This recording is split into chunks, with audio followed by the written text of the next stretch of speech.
talking about staying focused when studying astrology. This is a message to my certification course students, and I decided to share it with everyone. It's the reason we're predisposed to this snacking and playing around mentality. I've seen it with beginning students and advanced students as well, so check it out.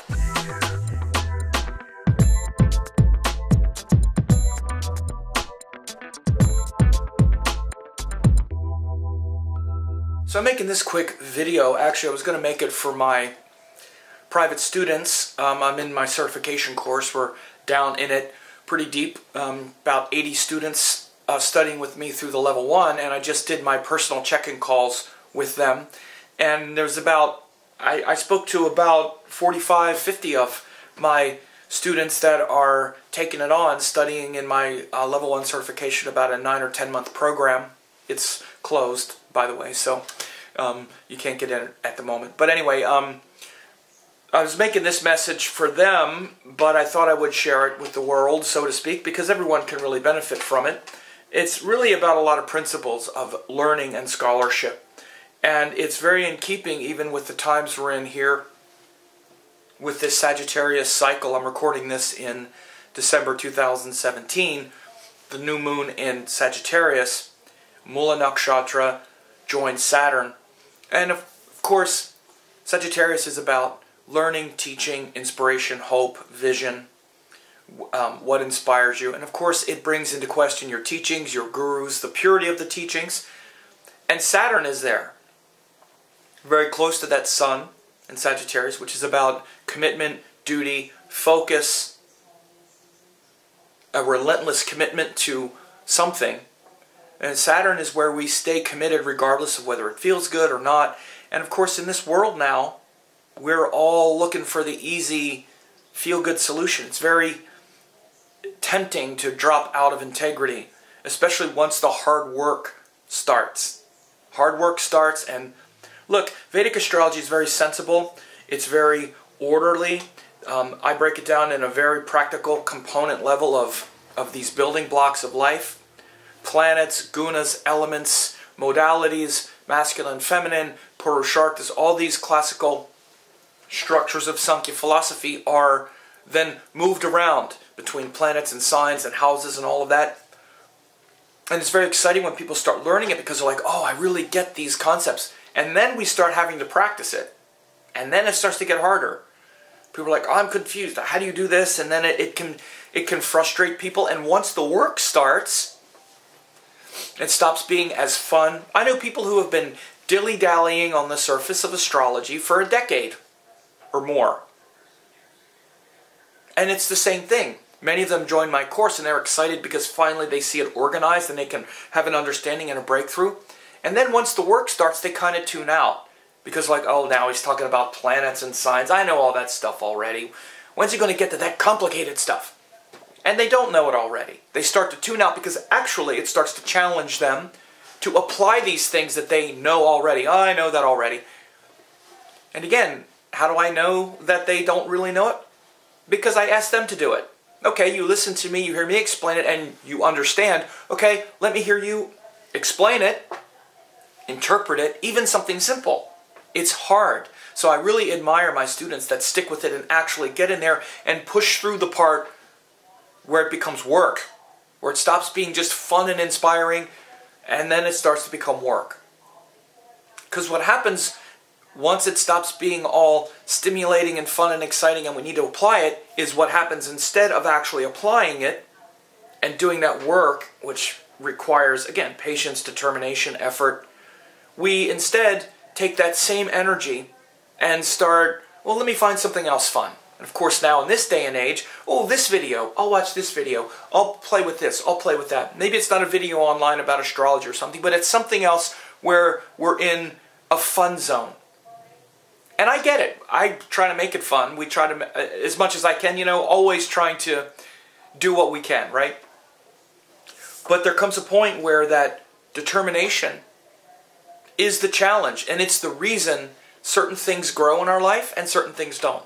The things that really grow and that we get really good at are the things we love enough to push through the learning curve, to push through the discomfort, to say, in spite of the fact that it's hard, I'm going to stay with it because it's worth it to me. Rather than, again, much of the time these days especially, it's easy to get sidetracked with another thing. And all that's good. I don't judge it. I just point things out. Some people think I'm very judgmental, and actually, I can come across that way sometimes because, you know, I'm passionate about what I say, but I don't judge it. Like, people can do it, and people can do what they want to do. I'm no one's judge. I'm just a witness. I'm a spokesperson, I guess you would say, for whatever it is I'm saying. You know, like even with the things with the zodiacs, I'll just mention it again because I have mentioned it and I'm going to be mentioning more of it. I don't judge people for using whatever zodiacs they want to use. I'm still going to be a witness to the fact that if you do that, you're not doing what these guys did. And it starts to become a little bit incredulous to keep using that, keep acting as though that's the same science. It's not the same science anymore. You're free to do it, but at some point, scholarship matters. Truth matters. These structures, scientific structures, matter. You don't say I'm going to be an architect, but then not follow the rules of architecture and think that you're still doing the same thing. You don't say I'm going to do Ayurveda, but it's Ayurveda for the 21st century, where we use pharmaceutical drugs or some other kind of thing. So the point is, you know, I don't judge any of it. People can do what they want, but what happens, and the reason I even care, like in that example, for instance, is the confusion that it causes. To use the same terminology, but then not do it, and then confuse people who want to study the pure thing. So aside from that overview, one of the points that I also wanted to make to my students is to not put too much importance on things like exalted, debilitated, these extremes, that they just confuse people. Because first of all, they're not just, a planet is not just exalted, that's one thing, or not just debilitated. It's one thing, it's way too narrow to base anything on until you're reading an actual chart. Because there's a thing called Nicharbanga, which modifies the debilitation. Einstein had debilitated Mercury, but a couple major Nicharbanga factors. So he's a genius. Again, you can't, it's one factor, same with debilitated or exalted. One of the reasons we do this is because we just want to put things in gross categories of good and bad, because it's easier than managing all the nuance. We see all of these details and all of this complexity, and it could be overwhelming.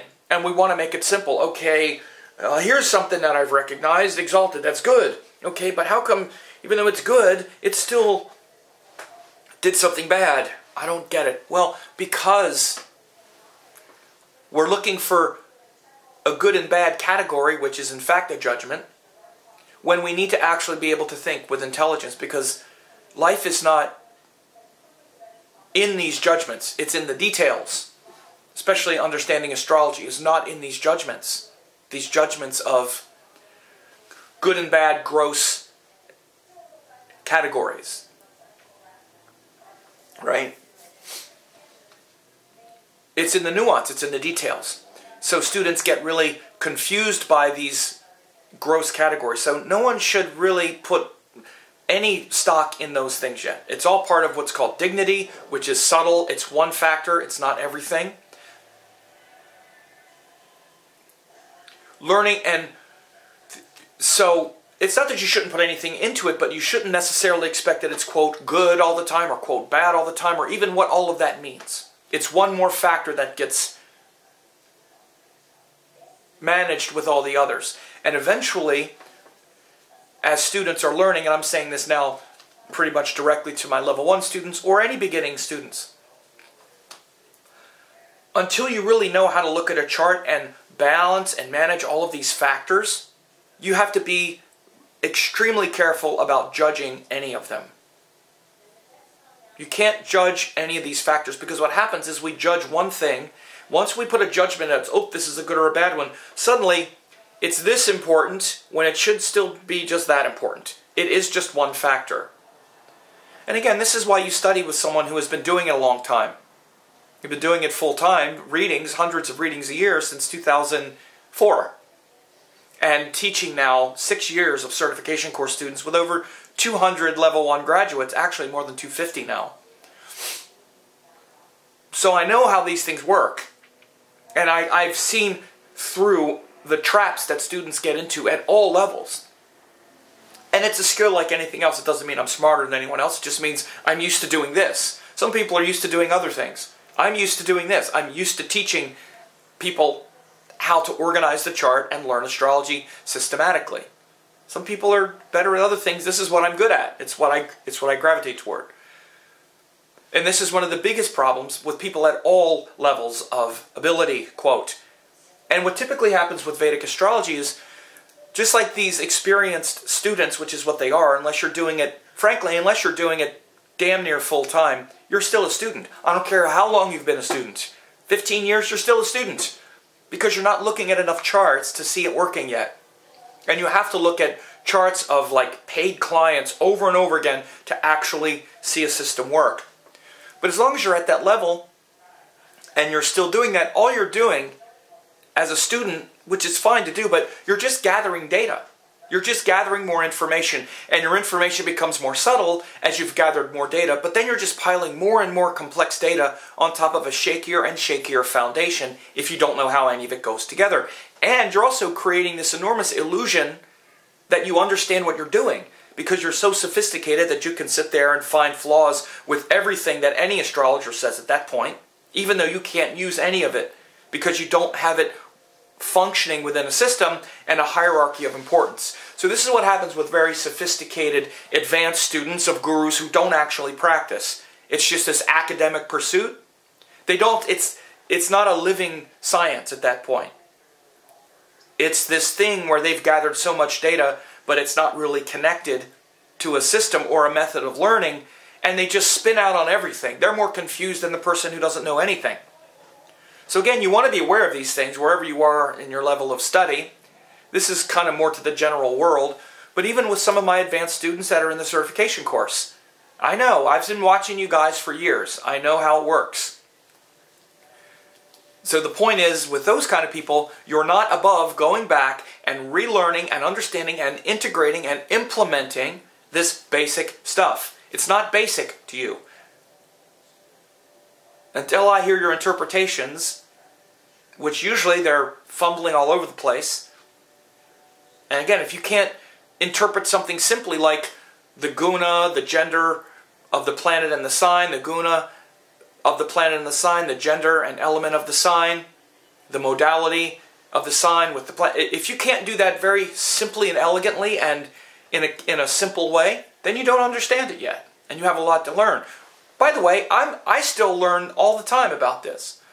I know it's very deep. I've been doing it for more than a decade, and I still get enormous insight every time I interpret planets and signs, just around gunas and elements and genders and, you know, house rulerships and all the things which we're going to be doing next in the course, in my level 1 course. So those of you who are just kind of tuning out a little bit, saying, oh, this is kind of simple, you know, let's get to the complicated stuff, you better pay attention now, because the course gets complicated very quickly. It sneaks up on you. The next module is houses. You're going to be learning how and what the houses really mean. And then you're going to start having to integrate these planets and signs, or planets in signs, and all these gunas and elements and all that, with houses. Now you have another variable in there, and the possibilities just increased enormously.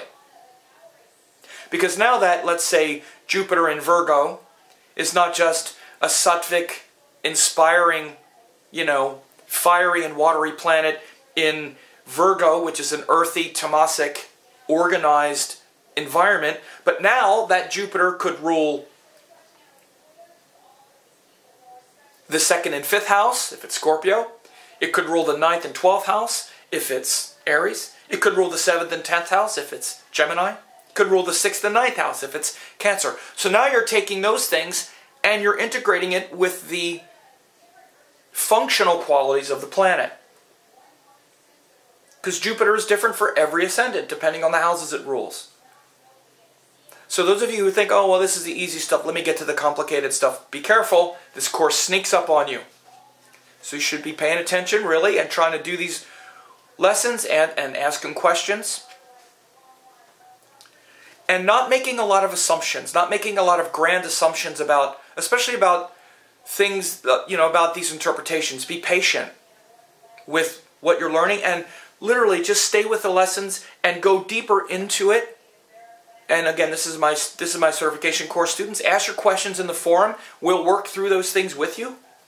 There's no reason for anyone to be sitting there confused and wondering. Because with the, in these check-in calls, it was great. It was great to hear people are doing fantastic. And it's remarkable to see how much of it is stuck. And I try to remind people of look at how much you've already learned. And because you're hitting a new comfort level, a new comfort zone, which is trying to get comfortable integrating planets and signs, the temptation is to kind of resist a little bit, or sometimes even look for problems like, oh, well, this, the question wasn't clear, or this was confusing, and start to look to, and then, kind of, because you're pushing up against one of your edges, find a problem to complain about, which, look, I totally get it. It's not personal or anything, but I'm just making you aware, because again, I've been seeing this with students for now 6 years. Or not say anything and just kind of retreat and go, oh, this is too hard, I just can't do it. And again, go back and look for something that's easier, more entertaining, more fun, or just let your mind spin out on all these theories. That's the other thing. Rather than focusing and pushing through the comfort level of the work and doing the work, it's easier to just go, well, what about this? And then go into some theory world, some world of theories, because we just love our theories. It's like, rather than work through this difficult thing, or get in there and really push up against this edge, what about this? So I was thinking about this and I'm just kind of confused. And our energy goes into that. The energy goes into that, and it doesn't go into going deeper into the material. So just be aware of these things. Again, I don't want to sound judgmental. I'm really not. We can do all of it. And there's room for all of it. I do all of it myself. I'm very imaginative. I go off in my theories and in my world all the time, and sometimes it's hard for me to come down and do work. I get it. It's a challenge with mine as well. Creative types, we like our theories, and we like to, and you have to do it. You have to let your imagination go. But don't let that energy take the place of staying focused, because you're pushing up against your comfort zones. And these are always points where we can tend to recoil from study, withdraw into something that's maybe not productive, and create this idea and look for a way out. Like the ego is very sneaky. It looks for a way out of our comfort zones. We don't like pushing against them. We'd rather push against something else that's pushing against our comfort zones. Oh, well, this is just too simple. It's one of the ways advanced students do it. Advanced students resist going deeper because, oh, this is just the easy stuff. When are we going to get to the complicated stuff? Beginning students are like, oh, I just can't do it.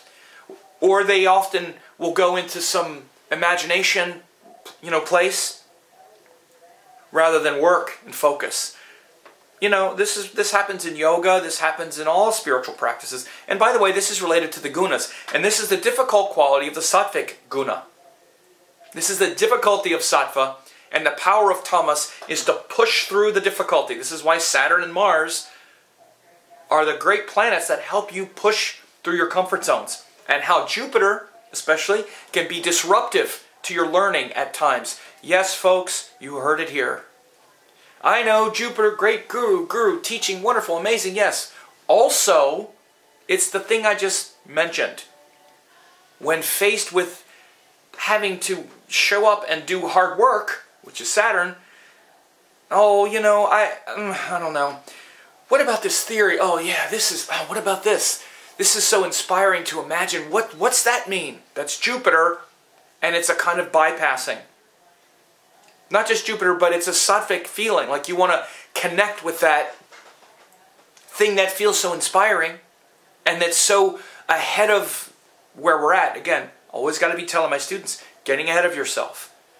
Encouraging them to think ahead of themselves, but to bring it into right now, and don't let that transplant or replace the work. So we're in this Saturn and Sagittarius, or we're in the Sagittarius cycle now for 30 days, And so it was great speaking with all of you on the calls. And we're at a time of you know, pushing up against an edge. We're going to hit another couple edges before we're done. We're going to hit an edge once we get into using the planets as house rulers and starting to think, and then trying to think in 3 or 4 dimensions. Like I just mentioned, that's coming. It's not just Jupiter in Virgo. It's, you know, how does Jupiter, for a Cancer person in Virgo, how's that different than Jupiter in Capricorn, or, you know, Jupiter in Aquarius? How are they different? Well, they rule different houses. It's a big, even just adding another component is big, not to mention aspects are there. Raja yogas, Mahapurusha yogas, Shubha and Ashubha yogas, all kinds of things. So it starts to get complex, and if you haven't done the work now and built that solid foundation where you feel, again, don't expect too much either. Be patient. It comes in leaps and bounds. Fake it till you make it is part of it. Start to just line up the concepts and go through it and ask questions and try to go deeper. Ponder those things, though. This is how to use your imagination as a force of good right now at the beginning stage. Rather than having it take you to a place where you're bypassing the hard work, try to use it, try to imagine a deeper level with all of these principles. It's still imagination. But that's a better use of your imagination anyway, because you're going deeper. You're imagining the depth. And it's not just imagination, but you're actually using that faculty of imagination and inspiration to connect things that are foundational, rather than to take you into something that you haven't learned yet. And again, this is the big mistake that people can make, and it's one of the big problems of Jupiter. Jupiter allows us to imagine a future and imagine something. But we can often escape into something, rather than taking that same faculty of imagination and having it go deeper toward integration, rather than some kind of future that, especially with information we haven't learned yet or that we don't know how to use yet. So this is why students who have been, you know, again, even students who've been studying for 10, 12 years, they're always imagining the next big thing, but they haven't integrated. So even the things they say, they don't really trust.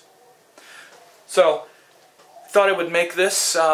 It's for my students, but I thought I'd share it with, you know, people online as well, because I think it's a good message, especially now with this, you know, Saturn and Sagittarius, and we're starting the Sagittarius cycle. This is an important time, you know, the next 30 days. You know, we have the holidays coming, so those of you who are studying with me, you know, as much as we spend time with family and whatnot, you know, we also have a lot of time to, you know, we don't have to work, so use that time productively as much as you can. Stay engaged in the forums and stuff. Don't just use the forums when there's a little, hey, I'm confused about this and it's some kind of technical thing. Share what you're doing so we can see what you're doing. And again, one of the reasons we don't is we're a little nervous. Oh, I don't know. Put it out there. The more you put it out there and share what you're doing, the more we'll show up, obviously, because we're not mind readers.